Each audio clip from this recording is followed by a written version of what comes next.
تلك حدود الله ومن يطع الله ورسوله يدخله جنات تجري من تحتها الأنهار ومن يطع الله ورسوله يدخله جنات تجري من تحتها الأنهار خالدين فيها وذلك الفوز العظيم ومن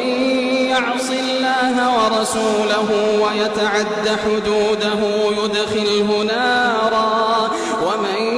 يعص الله ورسوله ويتعد حدوده يدخله نارا خالدا فيها